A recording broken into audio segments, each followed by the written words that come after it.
नमस्कार दोस्तों, स्वागत है आपका अपने चैनल स्टडी कल्चर में। आज के लेक्चर में हम राज्य विधानमंडल को पढ़ेंगे, जिसमें हम राज्य विधानमंडल के दो सदन यानी कि विधानसभा और विधान परिषद को पढ़ेंगे और इसके तीन अंग यानी कि विधानसभा, विधान परिषद और राज्यपाल के बारे में जानेंगे। इससे पहले वाले वीडियो में हम लोगों ने केंद्र में प्रधानमंत्री, मंत्रिपरिषद, मंत्रिमंडल को पढ़ा था। तो चलिए आज के इस टॉपिक को स्टार्ट करते हैं। और इससे पहले वाले वीडियो में जो मैंने पढ़ाया था प्रधानमंत्री, मंत्रिपरिषद, मंत्रिमंडल, वो समझना है तो इसके पहले वाले वीडियो को जाके ज़रूर देखिएगा, क्योंकि मैंने एक प्लेलिस्ट तैयार कर दिया है। तो चलिए शुरू करते हैं। दोस्तों, विधानमंडल जो है इस दो सदन से मिलके बनता है। एक होता है विधानसभा और एक होता है विधान परिषद। जैसे कि आप केंद्र में जानते हैं, जिस तरह से केंद्र में संसद में दो सदन होते हैं, राज्यसभा और लोकसभा, उसी तरह इसमें होते हैं विधानसभा और विधान परिषद। और ये उसमें भी केंद्र के संसद में भी आप देखते हैं तो तीन अंग होते हैं, लोकसभा, राज्यसभा और राष्ट्रपति। तो इसमें भी होते हैं विधानसभा, विधान परिषद और राज्यपाल मिला के ये केंद्र का विधानमंडल बनता है दोस्तों। तो हाँ दोस्तों, इससे रिलेटेड जो अनुच्छेद है विधानमंडल का, जो उल्लेख मिलता है, ये मिलता है अनुच्छेद 168 में। अनुच्छेद 168 में हमारे विधानमंडल के गठन का उल्लेख मिलता है। किसमें मिलता है? तो अनुच्छेद 168 में। और विधानसभा का उल्लेख किसमें मिलता है? तो वो मिलता है 170 में। और विधान परिषद का 169 में। दोस्तों, विधानसभा को निम्न सदन कहते हैं। जैसे कि आप जानते होंगे, केंद्र में जो लोकसभा होता है तो उसको निम्न सदन बोलते थे और राज्यसभा को उच्च सदन बोलते थे। तो ऐसे ही इसमें विधानसभा को निम्न सदन बोलते हैं, ये एमएलए होते हैं। और विधान परिषद, जिसे उच्च सदन बोलते हैं उसे एमएलसी बोलते हैं। ये दोनों को विधायक ही बोलते हैं।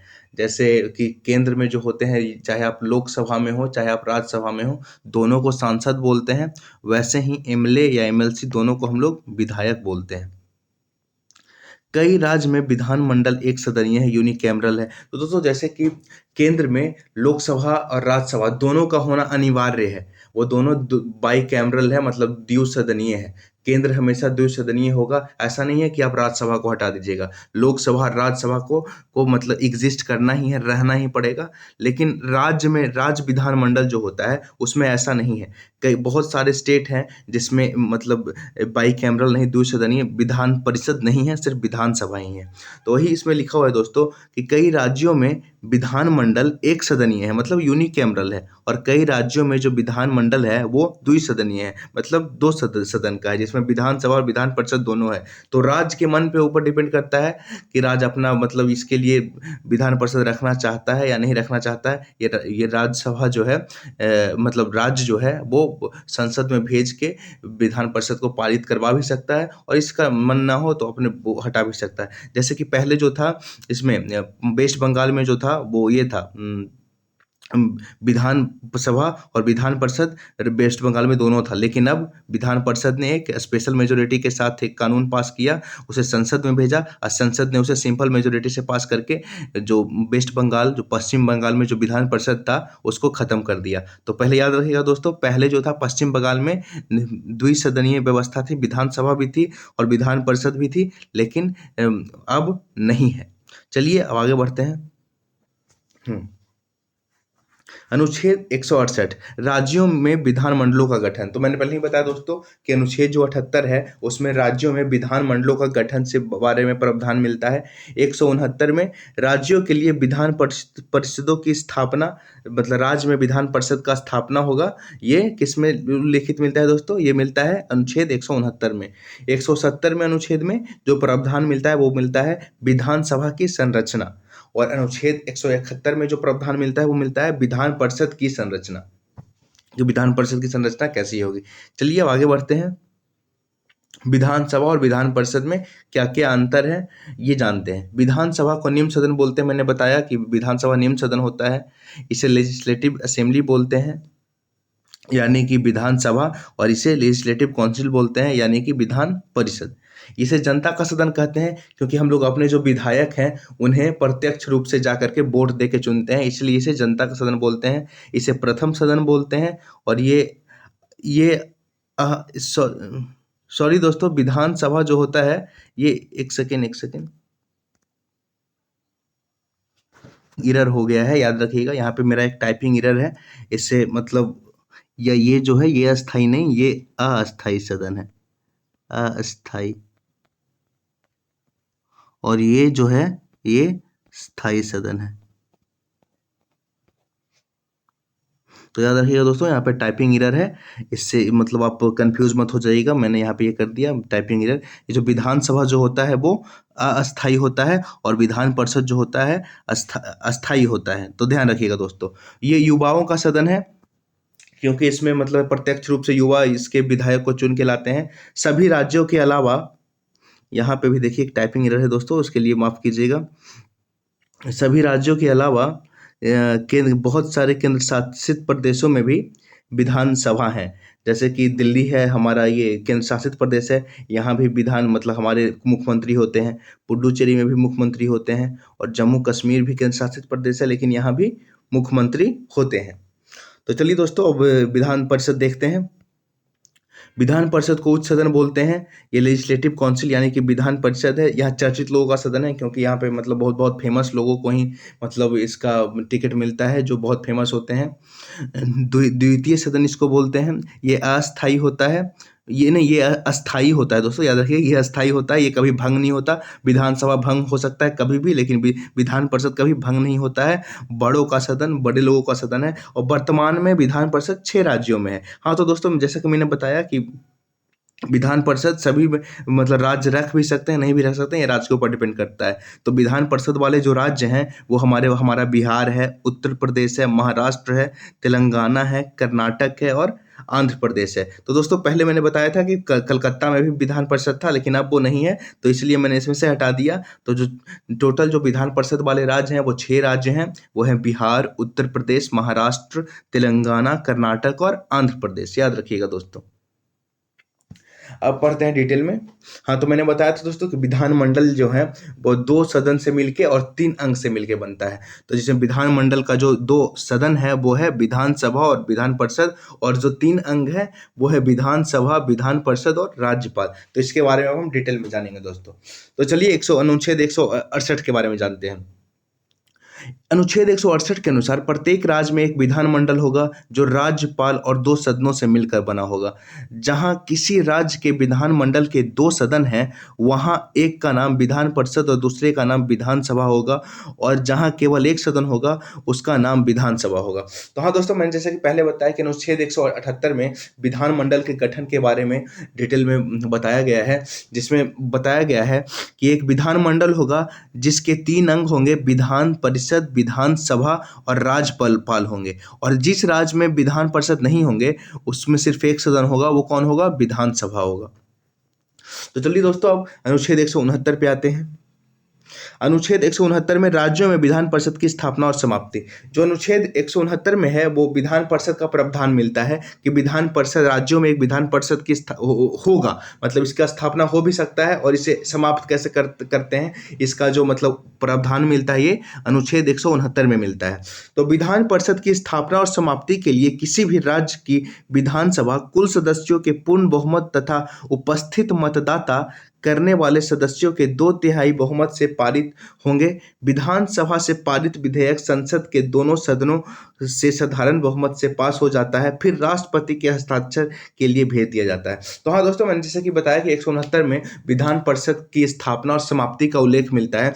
तो मैं बता दूं दोस्तों कि विधान परिषद की स्थापना या समाप्ति के लिए टोटल जो है 3 टॉपिक हैं। अगर ये 3 टॉपिक अगर सेटिस्फाइड कर जाता है तो विधान परिषद स्थापित हो जाएगा, और नहीं तो मतलब ये स्थापना हो जाएगा या समाप्ति हो सकती है। पहला दोस्तों, पहले तो आपको विधानसभा में जितनी सीटें हैं, अगर विधानसभा में टोटल 100 सीटें हैं, अगर आप विधान परिषद की स्थापना या समाप्ति दोनों चाहते हैं तो दोनों के लिए वो है, ये मैं 3 प्रावधान बता रहा हूँ जो 3 टॉपिक से ही पास होगा। जैसा कि मान लीजिए विधानसभा में 100 सीट है, तो पूर्ण बहुमत के लिए अगर इसको पास करने के लिए पहले तो अगर ये लाना चाहते हैं, स्थापना या समाप्ति करना चाहते हैं, तो पहले तो ये चीज़ है कि टोटल सीट आधा से ज़्यादा मतलब 50 से एक ज़्यादा अगर रहेगा तो ये प्रावधान के लिए विधानसभा में पास हो जाएगा।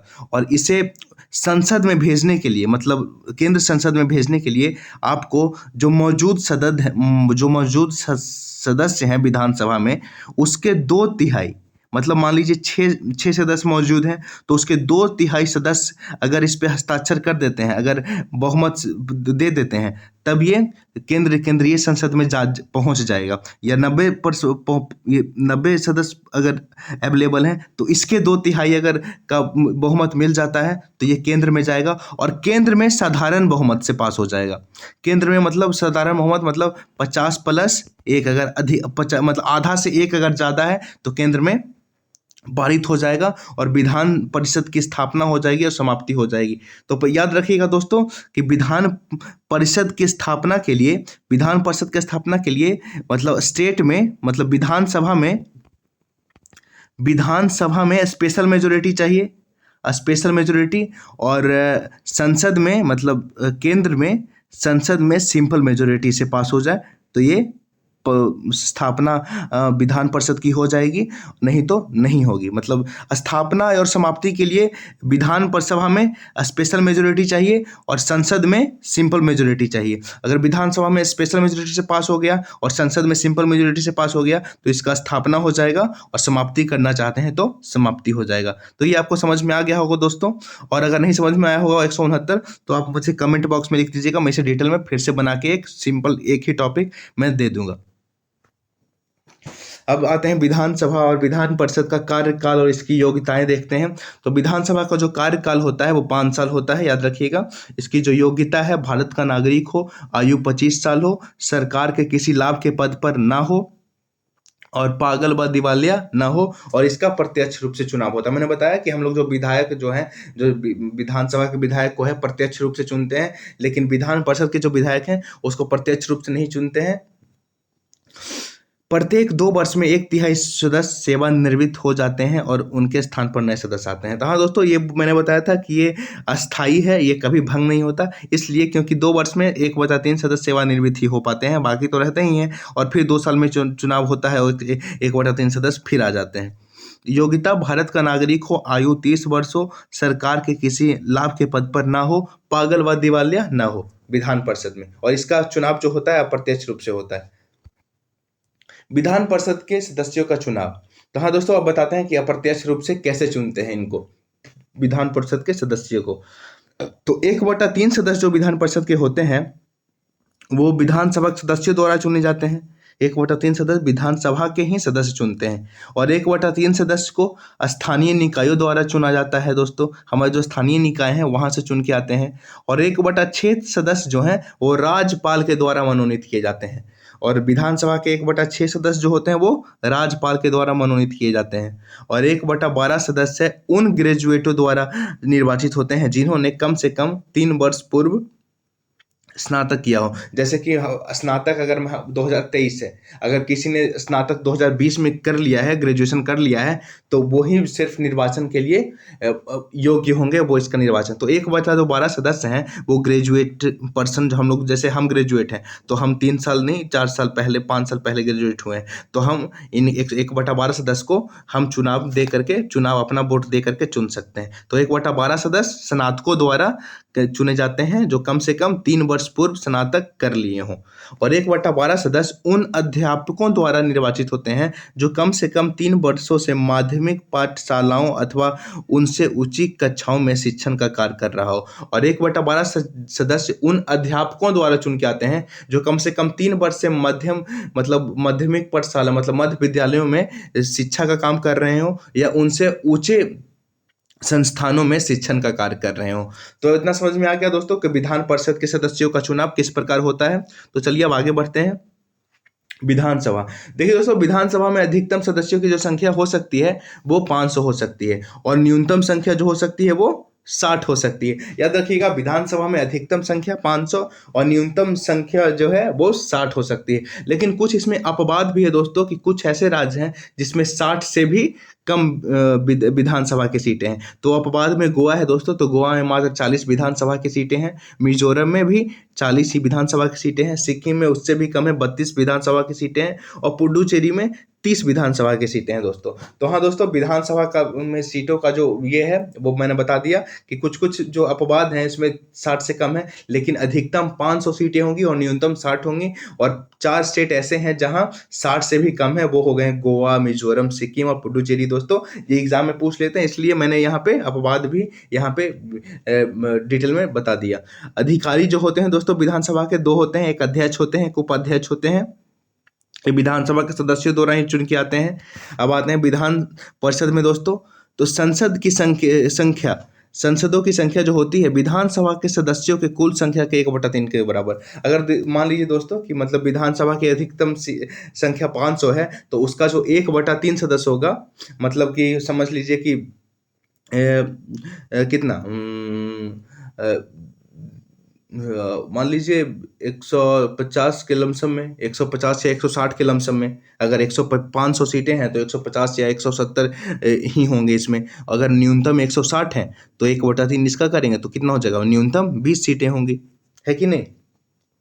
न्यूनतम सदस्यों की संख्या 40 हो सकती है, हाँ सॉरी दोस्तों, न्यूनतम 40 हो सकती है। और अधिकतम जो होगी, मान लिए 500 है तो 500 का 1/3 से गुना कर देंगे तो उतनी ही सीटें हो जाएगी विधान परिषद में। तो ये याद रखिएगा दोस्तों कि संविधान की संख्या जो है वो विधानसभा के सदस्यों की कुल संख्या के 1/3 के बराबर होगा। और न्यूनतम सदस्यों की संख्या जो होगी 40 होगी। न्यूनतम 40 सदस्य होंगे विधान परिषद में, और अधिकारी एक अध्यक्ष होंगे और एक उपाध्यक्ष होंगे। इसमें भी यहाँ पे अध्यक्ष स्किप हो गया था, सॉरी, इसके लिए माफ कीजिएगा।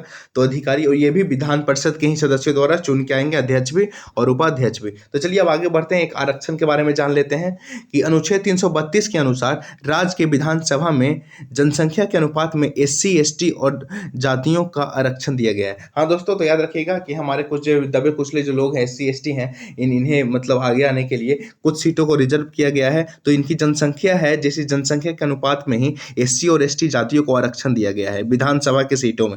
विधानसभा में मान लीजिए हमारे टोटल 500 सीट है, तो उस 500 सीटों में कुछ ऐसी सीटें रिजर्व की गई है जो हमारे सिर्फ SC ST जाति हैं, वही उस पर इलेक्शन लड़ सकते हैं। तो याद रखिएगा दोस्तों कि अनुच्छेद 332 के अनुसार राज्य के विधानसभाओं में जनसंख्या अनुपात में SC और ST जातियों को आरक्षण दिया गया है। अब आते हैं अनुच्छेद 373 पर के अनुसार राज्यपाल एक एंग्लो इंडियन को विधानसभा में मनोनीत करते थे। हाँ दोस्तों, तो याद रखिएगा पहले जो अनुच्छेद 333 में था, अब ये अनुच्छेद कोई काम का नहीं रह गया, क्योंकि पहले जो थे एक एंग्लो इंडियन को राज्यपाल हमारे मनोनीत कर सकते थे विधानसभा में। वो मतलब डायरेक्ट मनोनीत कर देते थे और वो विधायक बन जाते थे। तो इसीलिए अब जो ये हुआ, अब ये संविधान संशोधन 104 हुआ, इसके तहत लोकसभा में जो 2 मनोनीत होते थे उनको भी हटा दिया गया, वो भी अब मनोनीत नहीं हो सकते हैं। और जो विधानसभा में एक एंग्लो इंडियन मनोनीत होते थे उनको भी हटा दिया गया। तो ये संविधान संशोधन 104 के द्वारा आंग्ल भारतीय समुदायों के आरक्षण को समाप्त कर दिया गया। जो एंग्लो इंडियन जो भारतीय होते थे उनका जो आरक्षण था संविधान संशोधन 104 के द्वारा समाप्त कर दिया गया, और अनुच्छेद 333 अब कोई काम का नहीं रह गया। चलिए अब जानते हैं विधान परिषद के कार्य एवं शक्तियां। दोस्तों, विधान परिषद किसी विधेयक को अंतिम 4 महीने तक ही रोक सकता है। मुख्यमंत्री और मंत्रियों का चयन किसी भी सदन से किया जा सकता है। यदि विधान परिषद के सदस्य को मंत्री एवं मुख्यमंत्री बनाया जाता है तब भी वह विधानसभा के लिए उत्तरदायी होगा। हाँ दोस्तों, याद रखिएगा जो मुख्यमंत्री जो होते हैं या मंत्री होते हैं, जैसे हमारे राज्य के जो मुख्यमंत्री हैं और जो राजकीय जो मंत्री हैं कि राज्य के कृषि मंत्री, राज्य के शिक्षा मंत्री जो हैं, ये किसी भी सदन से चुन के आ सकते हैं। विधानसभा से भी चुन के आ सकते हैं या विधान परिषद से भी चुन के आ सकते हैं। जैसे कि हमारे माननीय नीतीश कुमार हैं, वो विधान परिषद से, विधानसभा से चुनाव नहीं लड़ते, वो विधान परिषद से डायरेक्ट चुन के मुख्यमंत्री बन जाते हैं। तो हाँ, मुख्यमंत्री और मंत्री का चयन किसी भी सदन से किया जा सकता है, चाहे वो विधानसभा से हो या विधान परिषद से हो। और विधानसभा, और लेकिन हाँ याद रखिएगा जो मुख्यमंत्री और मंत्री कोई भी जो चुन के आते हैं, या विधान परिषद से ही चुन के आए या विधानसभा से चुन के आए, वो उत्तरदायी जो होंगे वो विधानसभा के प्रति ही उत्तरदायी होंगे, विधानसभा के प्रति ही उत्तरदायी होंगे। विधानसभा में सीटों की संख्या, विधान परिषद में सीटों की संख्या। तो हाँ दोस्तों, जैसा कि मैंने बताया था कि टोटल 6 राज्यों में विधान परिषद है, जिसमें बिहार है, उत्तर प्रदेश है, महाराष्ट्र है, कर्नाटक है, आंध्र प्रदेश है, तेलंगाना है। तो सबसे ज़्यादा सीटें हैं विधान परिषद में, वो हैं उत्तर प्रदेश में। तो उत्तर प्रदेश में टोटल 100 सीटें हैं, महाराष्ट्र में टोटल 78 सीटें हैं, बिहार में टोटल 75 सीटें हैं, कर्नाटक में भी 75 सीटें हैं, आंध्र प्रदेश में 58 सीटें हैं और तेलंगाना में 40 सीटें हैं। तो विधान परिषद में जो सीटों की संख्या है ये 6 स्टेट में, वो मैंने यहाँ पे बता दिया। याद रखिएगा, ये एग्जाम में पूछ ही लेता है, सारा जो क्वेश्चन है सारे स्टेट का 6 का स्टेट का पूछ लिया है, ये एग्जाम में आता ही आता है। तो ये ध्यान रखिएगा कि विधान परिषद की सीटों की संख्या जो 6 स्टेट है उसमें कितनी कितनी है, तो ये याद रखिएगा। तो उत्तर प्रदेश में कितनी है, 100 है, महाराष्ट्र में 78 है, बिहार में 75 है, कर्नाटक में 75 है, आंध्र प्रदेश में 58 है और तेलंगाना में 40 है। तो याद रखिएगा। और हाँ दोस्तों, मैंने जैसा कि बताया कि विधान परिषद विधेयक को अधिकतम 4 महीने तक ही रोक सकती है, उसके बाद उसे पारित करना ही करना होगा। चलिए अब आगे बढ़ते हैं। चलिए दोस्तों, लेक्चर यहीं पे ख़त्म हो गया। इसके बाद हम अगले लेक्चर में मैं ये लाऊंगा, राज्यपाल लाऊंगा और राज्यपाल के बारे में डिटेल से बताऊंगा। उसमें मैं विधानसभा के बारे में पढ़ेंगे कि विधानसभा का क्या कार्य है, विधानसभा कैसे कार्य करता है। तो चलिए दोस्तों, वीडियो को मैं यहीं पे रैप अप करता हूँ। और प्लीज़ वीडियो को सब्सक्राइब और लाइक ज़रूर कीजिएगा, क्योंकि जिस मेहनत से मैं बनाता हूँ उस मेहनत से व्यूज़ भी नहीं जाते हैं और ना लाइक ना ज़्यादा सब्सक्राइब मेरा चैनल हो पा रहा है। तो प्लीज़ दोस्तों, अगर आप देख रहे हैं वीडियो को तो लाइक एंड सब्सक्राइब ज़रूर कीजिएगा और कमेंट पिन कीजिएगा अगर कहीं पे आपको कुछ दिक्कत आ रही हो तो।